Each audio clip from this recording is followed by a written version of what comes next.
Greetings, everyone. My name is Beverly Grace C. Oblina. Today, I will talk about Human Resource Planning, or HRP. I have drafted my report from several online sources, and the list of my references is found towards the end of my presentation file. Let's start. So, I'm going to talk about Human Resource Planning. And here are the three key points that I'm going to discuss with you today. My key points are in question form. So number one, what is the nature and purpose of human resource planning? Number two, does human resource planning involve steps? Number three, what are the barriers to human resource planning and how to make HRP effective? Now let's start with the first key point of my presentation. What is the nature and purpose of human resource planning? Let me start by describing the nature of HRP. HR planning is the strategy, framework, or plan organizations use. It also predicts the future of HR needs as well as deals with manpower. People are the main source that employers have for delivering services. Planning how your organization will meet its current and future human resource needs and how people will be supported and nurtured within your organization is critical for success. Organizations need to develop strategic HR goals that are aligned with the overall organizational vision, mission, values, and objectives. And the next slide is the purpose of human resource planning. So the purpose of human resource planning is to ensure that the organization has the right types of persons at the right time, at the right place. It prepares human resources inventory with a view to assess present and future needs, availability, and possible shortages in human resource. Thereupon, HR planning forecasts demand and supplies and identifies sources of selection. In addition to also fitting the right candidates in available positions, human resource planning helps organizations to anticipate the job openings that a company may have due to several changes. These include retirement, transfer of workers, promotion, and termination of employee appointments. HR planning develops strategies both long-term and short-term to meet the manpower requirement. So, through effective human resource planning, the organization will be better prepared for the emergencies and hire the right people to fill in the void created by those who are no more with the company.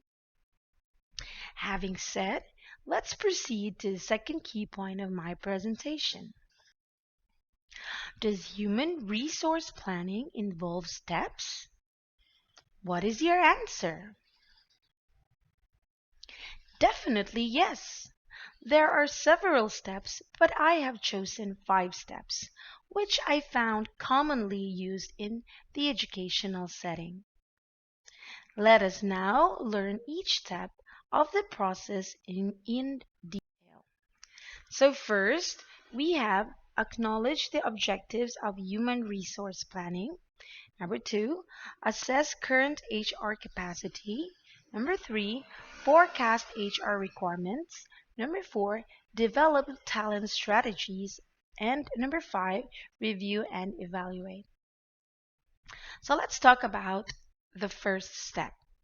The first step is to know the reason or goal for conducting the human resource planning process in the first place.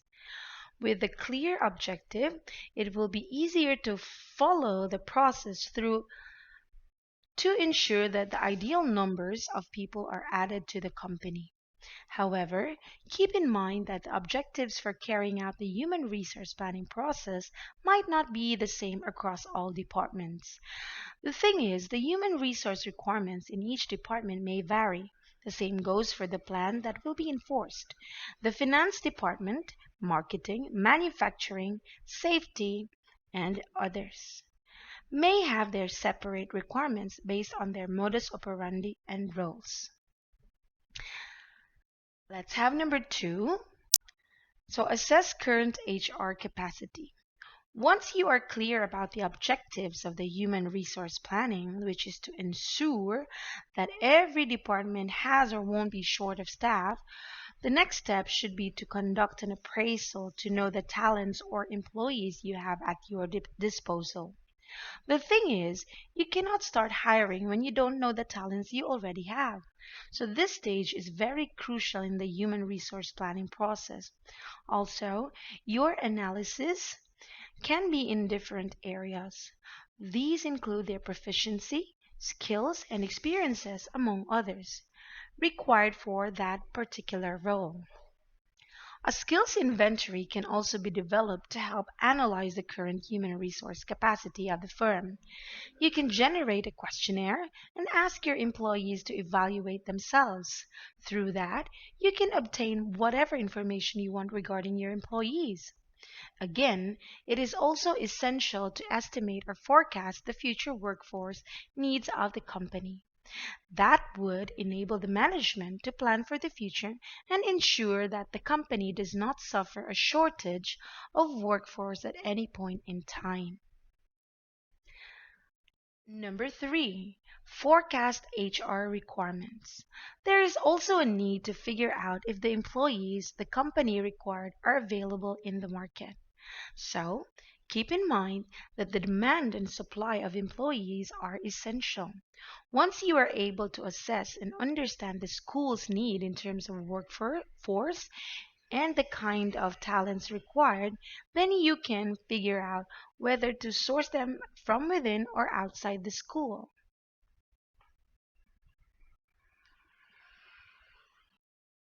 So, number 4, after determining your school staffing needs by assessing your current HR capacity and forecasting supply and demand, it's time to begin the process of developing and adding talent. So, here is an overview of the talent development process. So, we have here the recruitment process or phase. This phase can involve posting on job websites, searching social networks like LinkedIn for qualified potential employees, and encouraging current employees to recommend people they know who might be a good fit. We also have selection. Once you have connected with a pool of qualified applicants, conduct interviews and skills evaluations to determine the best fit for your organization. If you have properly forecasted supply and demand, you should have no trouble finding the right people for the right roles. So in the hiring process, identify the hiring need, prepare a job description, develop and execute your recruitment plan, review applicants, conduct interviews, check references, and make an offer. Then decide the final candidates for the open positions and extend offers. For training and development, after hiring your new employees, bring them on board. Conduct training to get them up to speed on your school's procedures. Encourage them to continue to develop their skills to fit in the organization's needs. And of course, performance management. Okay. So in performance management, institute regular performance reviews for all employees. Identify successes and areas of improvement. Keep employees performing well with incentives for good performance. So, a strong school culture is integral in attracting top talent. Beyond that, make sure your school is maintaining a safe work environment for all, focusing on employee health, safety, and quality of work life. Okay, now let's go to the next slide. So, the step number 5 is review and evaluate. Once the human resource planning process is complete, the next step would be to evaluate the success the program has recorded thus far. Has it helped to better the company in terms of factors like employee retention, job satisfaction, profit, and productivity? If the process was a success, then you can continue using the same plan. But if there were challenges and an adverse outcome, then you need to make changes right away. So, let's now move on to the third and last key point of my presentation. What are the barriers to human resource planning and how to make human resource planning effective? So there are several barriers to HRP process, but in this presentation I have chosen 6 common barriers or challenges to HRP process.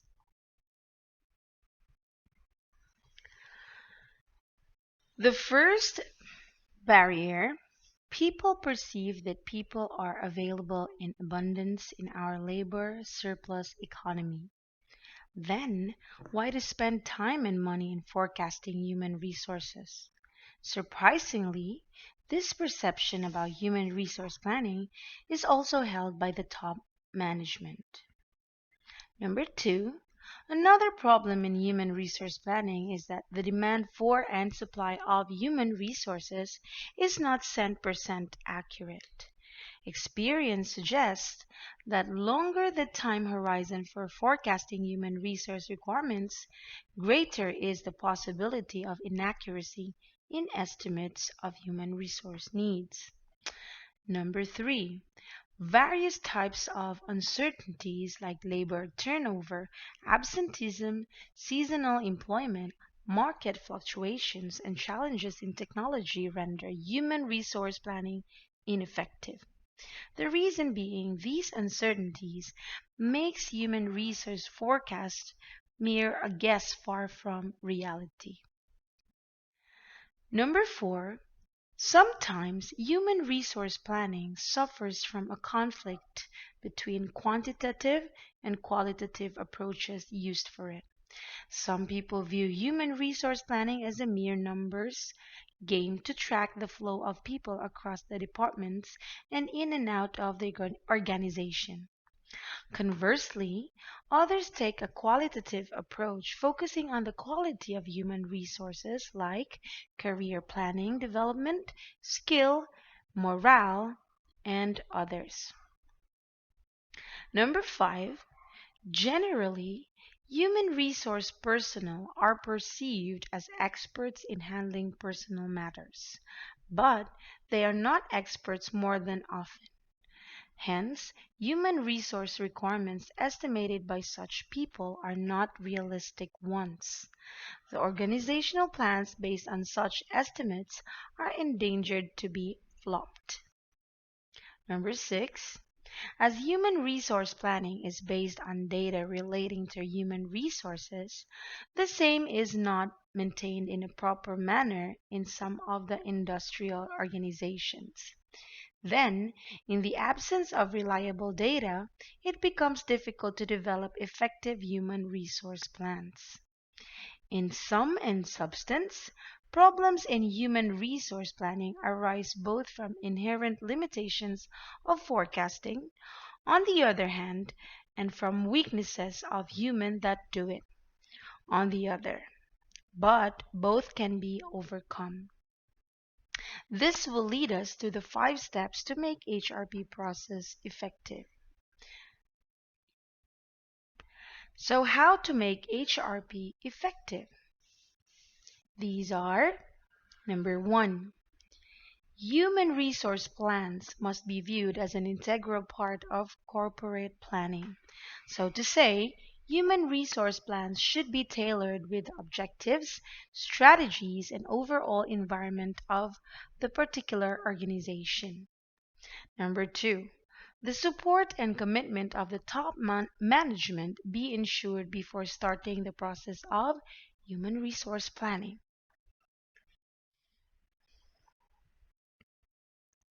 Number three, personal records must be complete, up to date, and readily available to ensure an adequate and strong database. Database serves as backbone for human resource planning. Number four, the time horizon of the human resource plan should be appropriate to accommodate the changing needs and circumstances of the particular organization. Number five, both quantitative and qualitative aspects of human resource plans should be stressed in a balanced manner in order to avoid conflicts between the two. I have just presented to you the key points of my report, namely, the nature and purpose of human resource planning, the 5 steps of human resource planning process, the barriers to human resource planning, and steps to make HRP effective.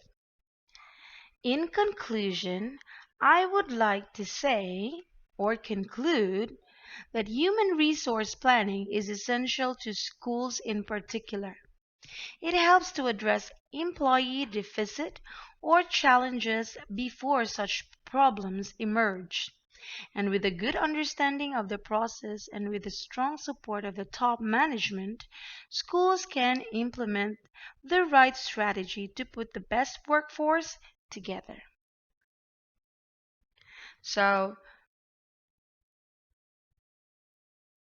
so on this page um, are the list of my references. And thank you very much for listening. Thank you for your time.